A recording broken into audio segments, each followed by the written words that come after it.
По словам Айсена Николаева, Якутск имеет все предпосылки для того, чтобы стать самым лучшим в мире городом для жизни на вечной мерзлоте. Подтверждением данного высказывания выступают стремительные темпы развития как столицы, так и республики в целом. Полным ходом идет строительство социально значимых объектов здравоохранения, культуры, ремонт дорожных путей, реставрация площадей и многое другое. Объем и качество проделанных работ впечатляет. Многие регионы ставят себе в пример стратегии, реализуемые на территории Якутии, а разработанные проекты идут в основу решений федерального уровня. Республика прекрасна, потенциал прекрасный у республики. Мы с удовольствием всегда взаимодействуем с коллегами из правительства Республики Саха-Якутия. Надо сказать, что коллеги нам достаточно хорошо помогают, потому что те предложения, которые мы получаем от правительства республики, они ложатся у нас в основу достаточно большого количества решений федерального уровня. А это говорит о том, что на уровне правительства люди занимаются делом очень и очень тщательно и добросовестно. И за это им большое спасибо. Москва увидела потенциал и занялась его развитием. В 2022 году в ходе совещаний были рассмотрены наиболее проблемные вопросы Якутии. По итогам плодотворных обсуждений Совет Федерации вынес постановление о государственной поддержке социально-экономического развития Республики Саха-Якутия и отметил, что собирается тщательным образом осуществить контроль за его реализацией. Свое обещание они выполнили сразу. Уже в этом году сенаторы посетили Якутию и осмотрели как введенные в эксплуатацию объекты, так и те, что пока находятся на стадии строительства. Прогресс в реализации постановления очень большой. То есть да, мы сегодня говорили, наверное, только больше о тех проблемных вопросах, которые существуют. Но это тоже абсолютно нормальная практика. Но то, что уже было сделано сегодня, мы в рамках совещания не все успели сказать, но сделана огромная работа. Именно команды, которые работают здесь, в республике, это и подготовлена документация, внесены изменения во многие акты, которые необходимо было поправить. Но самое главное, были сделаны большие заявки и на программы, на участие в программах, и вошли в эти программы. Одна из них нацелена на разрешение такого острого вопроса, как ликвидирование аварийного и ветхого жилья. Как сообщил глава республики Айсен Николаев, полная ликвидация аварийного жилого фонда в Якутске требует расселения жителей более 1000 многоквартирных домов общей площадью почти 500 000 квадратных метров. У нас, я сейчас наблюдаю такую тенденцию, что реально строителей реально не хватает. Да? Мы в кои-то веки видим, что все загружено, все забито, и заводы работают на полную мощность по стройматериалам, и строительные компании реально все полностью задействованы в ходе этих работ. Вместе с тем темпы надо еще больше наращивать. И здесь, конечно, правительству надо работать и над повышением производительности труда, над введением новых технологий, по строительству новых заводов, если есть такая необходимость. В настоящее время в региональную адресную программу переселения включено 162 многоквартирных дома, большую часть которых уже переселили. В своей очереди ждут порядка 200 семей. Новое жилье будет им предоставлено до конца текущего года. Весь процесс идет строго в рамках федерального закона. Согласно 44-го федерального закона будут проводиться аукционные мероприятия, то есть будут приобретаться на торговых площадках жилые помещения, отвечающие всем санитарным нормам и требованиям, как того требует закон. То есть собственникам будет предоставлен выбор: либо жилое помещение, либо выплата согласно отчету рыночной стоимости. Есть у нас еще и вторая категория граждан, проживающих в аварийном жилфонде, это у нас наниматели.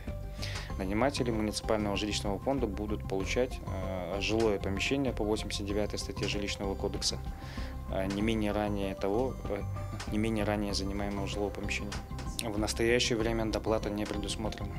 Но, несмотря на слаженный процесс, определенные затруднительные ситуации все же возникают.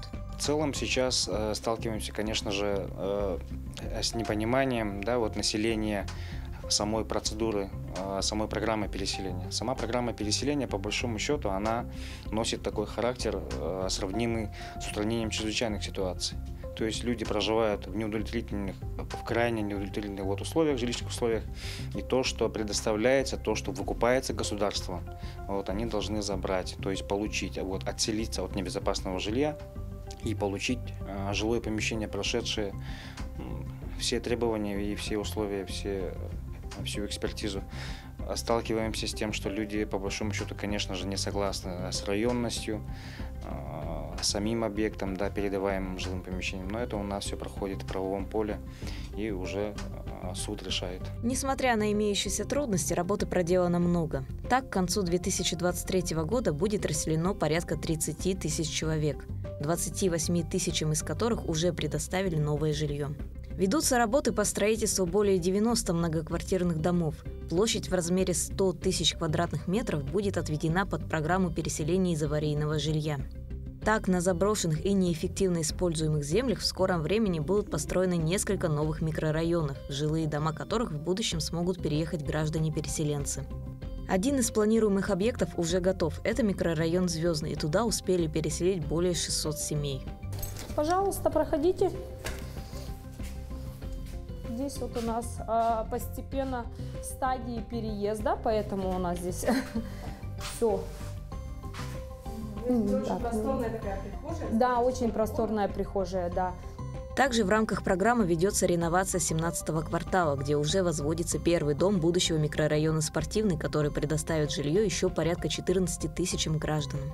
Президент России в ходе совещания по развитию дальневосточных городов поручил завершить расселение граждан из аварийного жилого фонда в столице республики. В Магадане и Якутске сохраняется большой объем аварийного жилого фонда. Об этом тоже сейчас только что говорили. В этих городах, по аналогии с решениями, принятыми по Чите и Улан-Удэ, прошу завершить к 2030 году расселение граждан из аварийного жилья, признанного таковым на 1 сентября текущего года.